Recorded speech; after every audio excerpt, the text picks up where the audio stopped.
Meditação matinal, 27 de novembro.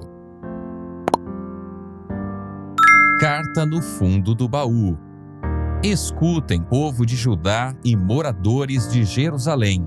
Creiam no Senhor seu Deus e vocês estarão seguros.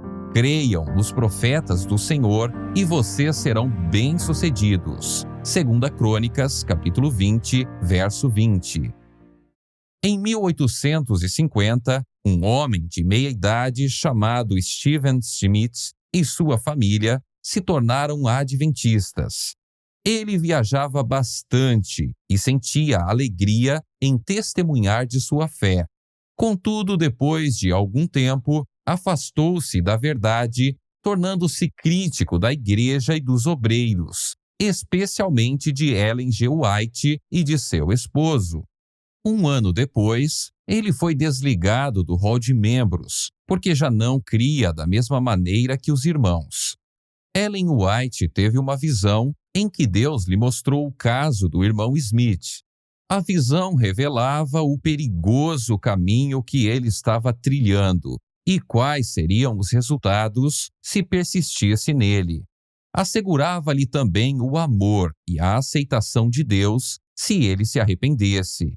Por meio de uma carta, ela lhe contou essa visão. Quando ele recebeu a carta e viu que a remetente era a irmã White, não quis abrir o envelope.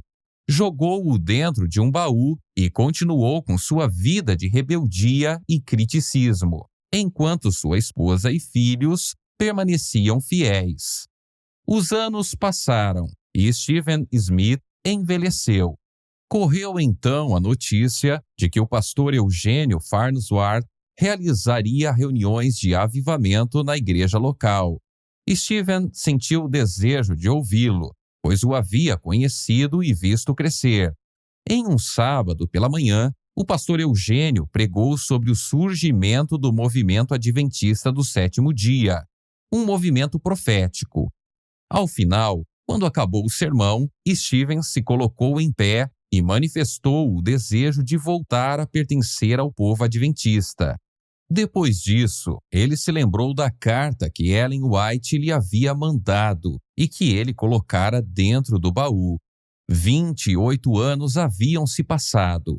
Ele abriu o baú, tomou a carta e a leu. Aquilo que havia sido uma profecia sobre sua vida, se ele continuasse naquele caminho, tinha se tornado história. Sua vida fora exatamente como a serva do Senhor havia escrito 28 anos antes. No final da carta, estava registrado o apelo para ele voltar para Deus, e ele voltou, passando a crer no dom de profecia. A luz para nossa vida pode estar bem perto. Os escritos de Ellen White estão cheios de orientação e bênção. Não façamos como Stephen Smith. Leiamos as mensagens que Deus nos enviou.